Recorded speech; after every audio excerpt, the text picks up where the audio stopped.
జాతీయవాద జర్నలిజానికి అసలైన వేదిక నేషనలిస్ట్ హబ్ ని సబ్స్క్రైబ్ చేసుకోండి. నోటిఫికేషన్స్ కోసం బెల్ ఐకాన్ పై క్లిక్ చేయండి. నమస్తే, వెల్కమ్ టు రైట్ యాంగిల్.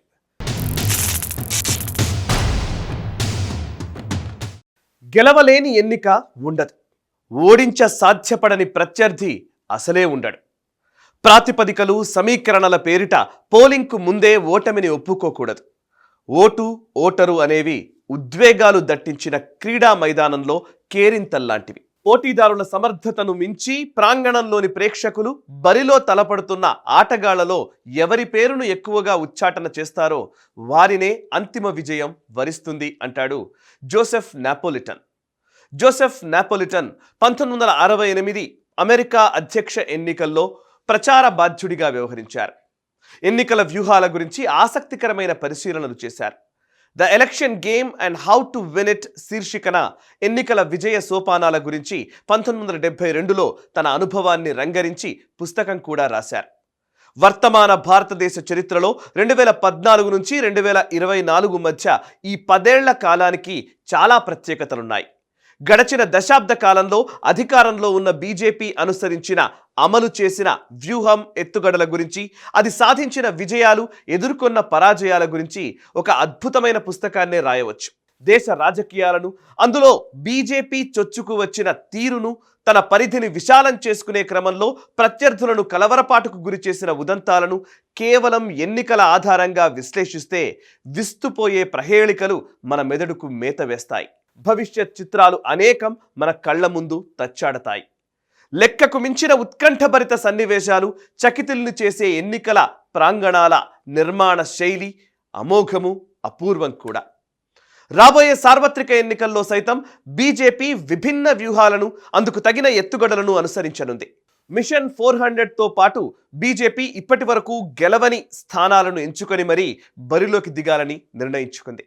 వీటిలో కీలకమైన 9 స్థానాల్లో గెలిచి తీరాలనే పట్టుదలతో ఉంది.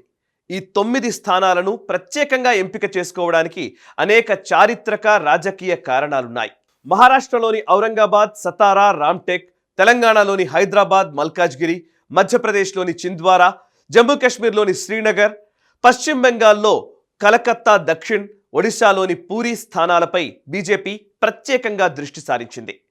భూమి ఆకాశాలను ఏకం చేసైనా ఈ 9 స్థానాలను తన ఖాతాలో వేసుకోవాలనే సంకల్పంతో ఉంది కమల దళం. ఈ 9 స్థానాలనే ఎంపిక చేసుకోవడానికి అనేక కారణాలున్నాయి. ధార్మిక సంబంధమైన అంశాలతో పాటు అధికార రాజకీయాల్లో లక్ష్య నిర్దేశిత ప్రణాళికలు కూడా ఇమిడి ఉన్నాయి. వాటిని వివరించే ప్రయత్నం చేస్తాను. టార్గెట్ 9 పేరిట గతేడాది పొడవునా జరిగిన 9 రాష్ట్రాల అసెంబ్లీ ఎన్నికల్లో మెజారిటీ రాష్ట్రాల్లో పాగా వేయాలని శ్రేణులను సమాయత్తం చేసింది బీజేపీ. ఈ 9 రాష్ట్రాల్లో బీజేపీ కాలు మోపని చోటు లేదు. ఫలితం సాధించని రాష్ట్రం లేదు. మిజోరాం మాత్రమే అందుకు మినహాయింపు. ఈశాన్య భారతంలో గతంలో బీజేపీ ఛాయ కూడా సోకలేదు. అలాంటిది మేఘాలయలో ఎన్పీపీతో సయోధ్యతో ప్రభుత్వంలో భాగస్వామి అయింది. త్రిపుర, నాగాలాండ్లో మరోసారి అధికారం చేపట్టింది. రాజస్థాన్, ఛత్తీస్గఢ్, మధ్యప్రదేశ్ రాష్ట్రాల్లో స్వంతంగా ప్రభుత్వాలను ఏర్పాటు చేసింది. తెలంగాణలో 8 అసెంబ్లీ స్థానాలు గెలుచుకుంది. ఓట్ల శాతాన్ని గణనీయంగా పెంచుకుంది. కర్ణాటక త్రుటిలో తప్పిపోయింది. అంటే బీజేపీ పెట్టుకున్న టార్గెట్ 9లో మిజోరాం మినహా తాను అనుకున్న ఫలితాలని సాధించిందనే చెప్పాలి. ఈ ఏడాది జరిగే లోక్సభ ఎన్నికల్లో మరోసారి బీజేపీ టార్గెట్ 9 పేరిట కొత్త లక్ష్యాన్ని పెట్టుకున్నట్టు తెలుస్తోంది. 9 పార్లమెంట్ స్థానాలను గెలిచి తీరాలనే పట్టుదలతో ఉంది. అందుకు తగినట్లు కార్యాచరణ కూడా రూపొందించినట్లు తెలుస్తోంది. సార్వత్రిక ఎన్నికల స్థానాల లక్ష్యం 370 అని ప్రధాని నరేంద్ర మోదీ పదే ప్రకటించారు. 370 అధికరణం రద్దు స్ఫురించే విధంగా ఈ లక్ష్యాన్ని విధించుకున్నట్లు కూడా ప్రధాని తేల్చి చెప్పారు. 370 స్థానాల లక్ష్యానికి కశ్మీర్ అంశం ఎలాగైతే ప్రేరణగా నిలిచిందో అదేవిధంగా శ్రీనగర్ లోక్సభ స్థానాన్ని కైవసం చేసుకుని తీరాలనే పంతంతో ఉంది బీజేపీ అధిష్టానం. అసలు శ్రీనగర్ స్థానానికి ఎందుకంత ప్రాధాన్యత? నెహ్రూ కాన్స్పిరసీకి, శ్రీనగర్కు, శ్యామప్రసాద్ ముఖర్జీ రాజకీయ హత్యకు గల సంబంధం ఏంటి? ఈ చారిత్రక విషాదాన్ని, దాని వెనుక ఉన్న రాజకీయ దురుద్దేశాలను చెప్పే ప్రయత్నం చేస్తాను. స్వాతంత్ర వీరుడు, జాతీయవాద రాజకీయాలకు ఆద్యుడు, భారతీయ జనసంఘ్ వ్యవస్థాపకులు, 370 అధికరణాన్ని తీవ్రంగా వ్యతిరేకించిన రాజకీయ ద్రష్ట శ్యామాప్రసాద్ ముఖర్జీ హత్యకు పథక రచన, అమలు అన్నీ శ్రీనగర్లోని సెంట్రల్ జైల్లోనే జరిగాయి. తన కుమారుడిది సహజ మరణం కాదని స్వతంత్ర దర్యాప్తు సంస్థతో విచారణ చేయించాలని శ్యామాప్రసాద్ ముఖర్జీ తల్లి జోగామయాదేవి పదే పదే నాటి ప్రధాని నెహ్రూకు విన్నవించింది. ముఖర్జీది సహజ మరణమని, తనకు పూర్తి సమాచారం ఉందనే నెపంతో విచారణకు నిరాకరించారు నెహ్రూ. ముఖర్జీ హత్యోదంతం నెహ్రూ కాన్స్పిరసీగా ప్రసిద్ధిగాంచింది. 2004లో 2011లో బీజేపీ ఈ రాజకీయ హత్యపై న్యాయ విచారణను డిమాండ్ చేసింది. 2015లో పీడీపీ బీజేపీ కూటమి ప్రభుత్వం ఏర్పడిన తర్వాత శ్రీనగర్ జైల్లోని ఫైళ్లను, ఖైదీల మెడికల్ రిపోర్ట్లను శాంతం గాలించింది. అయితే శ్యామాప్రసాద్ ముఖర్జీ హత్య ఏనాడైనా మెడకు చుట్టుకుంటుందని భావించిన నాటి జమ్మూ కాశ్మీర్ ప్రధానిగా చెప్పబడ్డ షేక్ అబ్దుల్లా సాక్ష్యాధారాలను తుడిచిపెట్టేశారు. శ్యామాప్రసాద్ ముఖర్జీ ఆశించిన 370 అధికరణం రద్దయింది. ముఖర్జీ హత్యకు ఆదేశించిన నెహ్రూ నేతృత్వంలోని కాంగ్రెస్ పార్టీ పతన దశలో ఉంది. హత్యకు పాల్పడిన రాజకీయ పార్టీ నేషనల్ కాన్ఫరెన్స్ మ్యూజియంలోకి చేరింది. కొంతకాలం బీజేపీ అక్కడి ప్రభుత్వాన్ని కూడా నడిపింది. షేక్ అబ్దుల్లా నుంచి ఒమర్ అబ్దుల్లా వరకు శ్రీనగర్ స్థానం నేషనల్ కాన్ఫరెన్స్ కబంధ హస్తాల్లో ఉండిపోయింది. ఈ కారణంగానే శ్రీనగర్ లోక్సభ స్థానాన్ని కైవసం చేసుకుంటే సుదీర్ఘ లక్ష్యాలు నెరవేరినట్లేనని బీజేపీ భావిస్తోంది.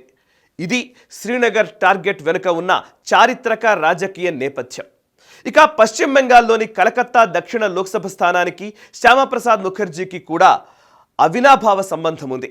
దేశంలో 1952లో జరిగిన తొలి సాధారణ ఎన్నికల్లో కలకత్తా దక్షిణ లోక్సభ స్థానం నుంచి భారతీయ జనసంఘ్ తరపున బరిలోకి దిగిన శ్యామాప్రసాద్ ముఖర్జీ విజయం సాధించారు.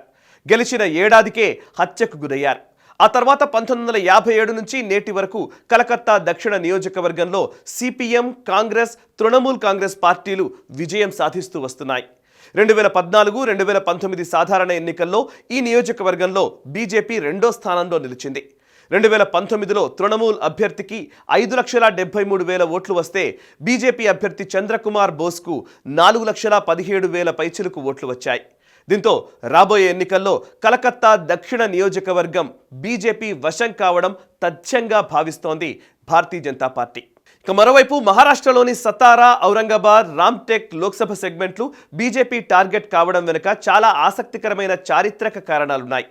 సతారా ప్రాంతం మరాఠా సామ్రాజ్యానికి కేంద్రం. సహ్యాద్రి పర్వతాల్లో ఛత్రపతి శివాజీ తన రాజ్యాన్ని నిర్మించుకున్నారు. మహాభారత కాలంలో పాండవులు తమ అజ్ఞాత జీవితపు చివరి రోజులు గడిపిన విరాట నగరం సతారా జిల్లాలోనే ఉందని గాథ. స్వాతంత్ర్యం తర్వాత 1952 నుంచి 2019 వరకు సతారా లోక్సభ స్థానంలో కాంగ్రెస్ లేదా ఎన్సీపీ గెలుస్తూ వస్తున్నాయి. 1996లో మాత్రమే ఒక్కసారి శివసేన గెలిచింది. కొన్నాళ్ల క్రితం వరకు మిత్రపక్షాలుగా ఉన్న శివసేన, బీజేపీ మధ్య ప్రస్తుతం రాజకీయ వైరం నెలకొంది. శివసేన రెండుగా చీలిపోయింది. ఈ నేపథ్యంలో రాబోయే ఎన్నికల్లో సతారా స్థానంపై బీజేపీ గురిపెట్టినట్టు తెలుస్తోంది. ఇక నాగ్పూర్ జిల్లాలోని రామ్టెక్ ప్రాంతం గురు గోల్వాల్కర్ జీ జన్మస్థలం. రాముడు తన ప్రవాసంలో ఉండగా సందర్శించిన ప్రాంతం కాబట్టి రామ్టెక్ అనే పేరు వచ్చిందంటారు. అగస్త్య మహాముని ఆశ్రమం కూడా రామ్టెక్లో ఉండేదంటారు. 18వ శతాబ్దపు మరాఠా పాలకుడు రఘుజీ భోంస్లే రామ్టెక్ ప్రాంతంలో నిర్మించిన రామాలయం చాలా ప్రసిద్ధి చెందింది. రామ్టెక్ లోక్సభ నియోజకవర్గంలో 1957 నుంచి 1998 వరకు కాంగ్రెస్ పార్టీ విజయం సాధించింది. 1999 నుంచి 2019 వరకు శివసేన విజయ పరంపర కొనసాగించింది. మధ్యలో 2009లో కాంగ్రెస్ గెలిచింది. రాబోయే ఎన్నికల్లో రామ్టెక్ స్థానాన్ని గెలిచి తీరాలనే పట్టుదలతో ఉంది బీజేపీ. చివరిగా ఔరంగాబాద్ లోక్సభ సెగ్మెంట్. ముస్లిం పాలకుడు ఔరంగజేబ్ మిగిల్చిన క్రూర చరిత్రకు సాక్షిభూతంగా నిలిచిన ప్రాంతం ఇది. ఔరంగజేబు మరణించింది కూడా ఔరంగాబాద్ నగరం పొరుగున ఉన్న ఖుల్దాబాద్లోనే. హైదరాబాద్ విముక్తి పోరాటంలో 7వ నిజాం రాజుకు వ్యతిరేకంగా పోరాటం చేసిన స్వామి రామానంద తీర్థ ప్రాతినిధ్యం వహించిన లోక్సభ స్థానం ఔరంగాబాద్ సెగ్మెంట్. 1999, 2004 మధ్యకాలం మినహా మిగతా అన్ని ఎన్నికల్లో కాంగ్రెస్ గెలుస్తూ వచ్చింది. 2019 ఎన్నికల్లో శివసేన అభ్యర్థిని మజ్లిస్ పార్టీ ఓడించింది. మజ్లిస్ వెన్ను విరవాలంటే హైదరాబాద్తో పాటు ఔరంగాబాద్లో సైతం ఆ పార్టీని ఓడించాలని బీజేపీ భావిస్తోంది. ఇక మధ్యప్రదేశ్లోని చింద్వారా లోక్సభ సెగ్మెంట్ కథేంటో చూద్దాం. సంజయ్ గాంధీకి సన్నిహితుడు బింద్రేన్వాలే, ఇందిరాగాంధీలకు మధ్యవర్తిత్వం నెరపిన వృద్ధ కాంగ్రెస్ నేత కమల్ నాథ్ వరుసగా ఇక్కడి నుంచి గెలుస్తున్నందుకు మాత్రమే చింద్వారా నియోజకవర్గాన్ని బీజేపీ తన హిట్ లిస్ట్లో పెట్టుకోలేదు. సాత్పుర పర్వత శ్రేణులు విస్తరించిన ప్రాంతానికి ధార్మిక ప్రాశస్త్యం కూడా ఉంది. అంతేకాదు సుదీర్ఘకాలం పాటు జాతీయవాద రాజకీయాలను ఎత్తిపట్టి కాంగ్రెస్ పాలకుల ద్వంద్వ నీతిని ఎండగట్టిన సుందర్లాల్ పట్వా ఒకసారి ప్రాతినిధ్యం వహించిన నియోజకవర్గం కూడా ఇదే. 1952 నుంచి 2019 వరకు కాంగ్రెస్ పార్టీ విజయం సాధిస్తూ వచ్చింది. 1997లో మాత్రమే బీజేపీ నేత సుందర్లాల్ పట్వా ఒకసారి చింద్వారా ఉప ఎన్నికలో గెలిచారు. ఇంత ప్రాధాన్యత ఉన్న ఈ చింద్వారాను 2024 ఎన్నికల్లో కైవసం చేసుకోవాలని బీజేపీ వ్యూహరచన చేస్తోంది. 2023 మార్చి నెల నుంచే ఈ సెగ్మెంట్పై దృష్టి సారించింది. చింద్వారా జిల్లాలోని 1908 బూత్లకు బాధ్యులను కేటాయించినట్టు తెలుస్తోంది. అమిత్ షా ప్రత్యేకించి చింద్వారాను పర్యవేక్షిస్తున్నారు. ఇక మిగిలినవి తెలంగాణలోని హైదరాబాద్, మల్కాజ్గిరితో పాటు ఒడిశాలోని పూరీ పార్లమెంట్ నియోజకవర్గాలు. ఒడిశాలోని పూరీ నియోజకవర్గానికి చాలా రాజకీయ ప్రాధాన్యత ఉంది.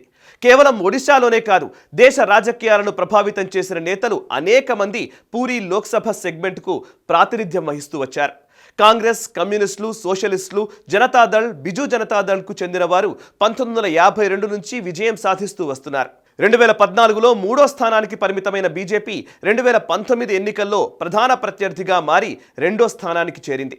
బీజేపీ తరపున బరిలోకి దిగిన డాక్టర్ సంబిత్ పాత్ర 5,26,607 ఓట్లు సాధిస్తే బీజేడీ అభ్యర్థి పినాకీ మిశ్రాకు 5,38,321 ఓట్లు వచ్చాయి.